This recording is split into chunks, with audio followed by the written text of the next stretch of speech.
కాంగ్రెస్ ఏ రోజు కూడా ఇచ్చిన మాటకు కట్టుబడి లేకుండా అవసరానికి ఒక తీరు మాటలు మాట్లాడుతుంది కాంగ్రెస్ పార్టీ.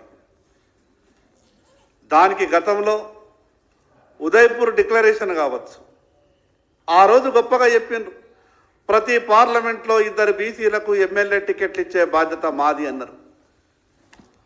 ఆ ఉదయపూర్ డిక్లరేషన్ తర్వాత ఈ రాష్ట్రంలో ఉన్నటువంటి బీసీలంతా కూడా అనుకున్నారు కాంగ్రెస్ పార్టీ ప్రతి పార్లమెంట్లో 2 అసెంబ్లీ టికెట్లు ఇస్తుందట అని. చివరికి ఎన్నికలు జరిగినప్పుడు ఏ రకమైనటువంటి వ్యవహారం చేసిందో ఈ రాష్ట్ర ప్రజలందరికీ కూడా తెలుసు. స్పష్టంగా మేము చెప్పినాం, మీరు చిత్తశుద్ధితో ఈ 42% బీసీ రిజర్వేషన్లు అమలు చేయాలన్న ఆలోచన మీకుంటే రాజ్యాంగం ఎప్పుడు కూడా మతపరమైన రిజర్వేషన్లకు ఒప్పుకోదు. ఆ విషయం మీకు తెలుసు. సుప్రీంకోర్టు కూడా అనేక సందర్భాల్లో చెప్పింది.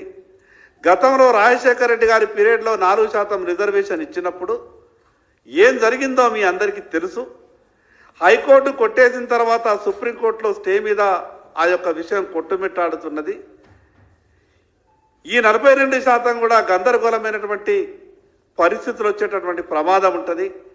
మీరు ముస్లిం అనే పదం తీసేసి ముస్లింలకు సంబంధం లేనటువంటి రిజర్వేషన్లు బీసీలకు ఇస్తున్నామనే విధంగా మీరు స్పష్టంగా చెప్పాలని మేము రాష్ట్ర శాసనసభలో ప్రభుత్వాన్ని డిమాండ్ చేసినాం. మరోపక్క 42% మీరు బీసీలకు రిజర్వేషన్లు ఇస్తామని అంటున్నారు కదా, దాన్ని భారతీయ జనతా పార్టీ పూర్తిగా ఏకీభవించింది, శాసనసభలో మద్దతు ఇచ్చింది. కానీ ఈ రాష్ట్ర ప్రభుత్వ ఆలోచన విధానం చూస్తే రోజుకొక మాట మాట్లాడి తప్పించుకునేటటువంటి ప్రయత్నం చేస్తున్నట్టు మాకు అనుమానం వస్తూ ఉన్నది. మీకు తెలుసు, మతపరమైనటువంటి రిజర్వేషన్లని రాజ్యాంగం ఒప్పుకోదని. రాజ్యాంగం ఒప్పుకోనటువంటి ఆ యొక్క విషయాన్ని మీరు దాంట్లో పొందుపరిచి బీసీలను మోసం చేయాలనే విధంగా ఈ ప్రభుత్వం అడుగులు ముందుకేస్తున్నట్టు మాకు అనుమానం వస్తూ ఉన్నది. గందరగోళమైనటువంటి పరిస్థితులు నెలకొన్నాయి. ఒక పక్కకు సోషల్ మీడియాలో మిగతా ప్రచార సాధనాలలో చెప్తారు జీవోలని, మరోపక్క పంచాయతీరాజ్ చట్టం సవరణ అంటారు, ఇంకో పక్క ఏదో ఒక ఆర్డినెన్స్ అని అంటారు. అసలు మీరు ఏం చేయబోతున్నారు స్పష్టంగా ముందు ఈ రాష్ట్ర ప్రజలకు బీసీలకు చెప్పండి. పంచాయతీరాజ్ చట్టంలో సవరణ చేయబోతా ఉన్నారా, లేదా సుప్రీంకోర్టు ఇచ్చిన తీర్పుకు మీరు ఇంకేమైనా అప్పీల్ చేయబోతా ఉన్నారా? ఏ రకమైనటువంటి ఆలోచనతోని 42% బీసీ రిజర్వేషన్లు అమలు చేయాలనుకుంటున్నారో మీరు ముందు స్పష్టం చేయాల్సిన అవసరం ఉంది. సమయం పూర్తిగా ఉన్నది. ఈరోజు హైకోర్టు మొట్టికాయ వేస్తే కానీ ప్రభుత్వానికి ఇప్పటి కూడా నిద్ర నుంచి లేచేటటువంటి పరిస్థితి లేదు. 1.5 సంవత్సరం కాలమైంది ఈ రాష్ట్రంలో కాంగ్రెస్ పార్టీ అధికారంలోకి వచ్చి. కామారెడ్డి డిక్లరేషన్ ముందే చెప్పారు కదా మీరు, ఈ రాష్ట్రంలో 42% కాంగ్రెస్ పార్టీ అధికారంలోకి వస్తే బీసీలకు రిజర్వేషన్ ఇచ్చే బాధ్యత మాది అని అన్నారు. ఈ 1.5 సంవత్సరం కాలంలో ఏమేం చేయాలనో తెలియదా? ఇంకో పక్క ఏం చెప్పిండ్రు, వీటికి కోర్టులని పూచీగా చూపిస్తున్నారు, షెడ్యూళ్ళని పూచీగా చూపిస్తున్నారు, చట్టాలని పూచీగా చూపిస్తున్నారు. మరి మీ కామారెడ్డి డిక్లరేషన్లోనే కదా సంవత్సరానికి 20,000 కోట్ల రూపాయలు బీసీలకు సప్లాన్ నిధులు కేటాయిస్తామని అన్నారు. ఏమైపోయినాయి మీ సప్లాన్ నిధులు?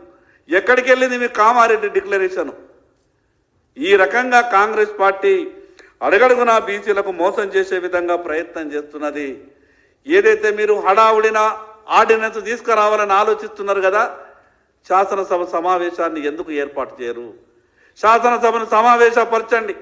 ఈ గందరగోళంలో ఉన్నటువంటి పరిస్థితిని, ఈ 42% అమలవుతుందా కాదా రకరకాల చర్చ జరుగుతున్నటువంటి సందర్భంలో శాసనసభ సమావేశాన్ని మీరు సమావేశపరచండి.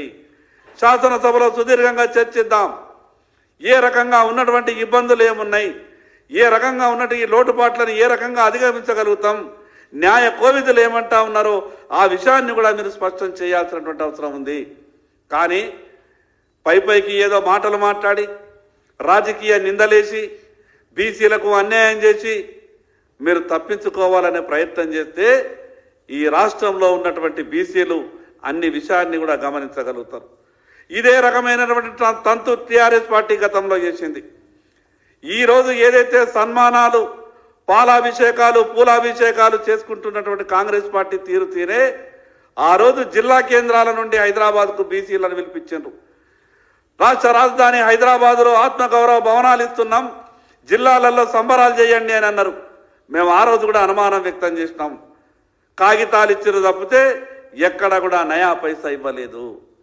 ఈ రోజు కూడా బీసీల ఆత్మగౌరవ భవనాలు ఉన్నటువంటి స్థలాలు శ్మశాన వాటికల కన్నా హీనంగా ఉన్నాయి అని అంటే ఈ రాజకీయ పార్టీలు, కాంగ్రెస్ టీఆర్ఎస్ పార్టీల ఆలోచన ఏ రకంగా ఉంటుందో రాష్ట్ర బీసీలు ఇప్పటికీ అర్థం చేసుకున్నారు. ఇప్పటికైనా ఈ రాష్ట్ర ముఖ్యమంత్రి గారికి డిమాండ్ చేస్తా ఉన్నాం, మీరు ఇచ్చినటువంటి మాటను నిలబెట్టుకోవాలా, కానీ తప్పించుకునేటటువంటి ప్రయత్నం చేయొద్దు. ఎక్కడా కూడా ఎక్కడా కూడా న్యాయపరమైనటువంటి ఇబ్బందులు రాకుండా రాజ్యాంగానికి లోబడి బీసీలకు అన్యాయం జరగకుండా ప్రత్యేకంగా 27% ఉన్నటువంటి ఈరోజు అమలు అవుతున్నటువంటి బీసీల రిజర్వేషన్ని 42% ఇస్తున్నట్టు మరొక పక్కన మీరు ప్రకటిస్తూ దాంట్లో మిగతా మతపరమైనటువంటి మిగతా వాళ్ళని జోడించి బీసీలకు అన్యాయం చేసే విధంగా ఉంటే కూడా ఆ విషయాన్ని కూడా బీసీలంతా కూడా ఖండిస్తారు.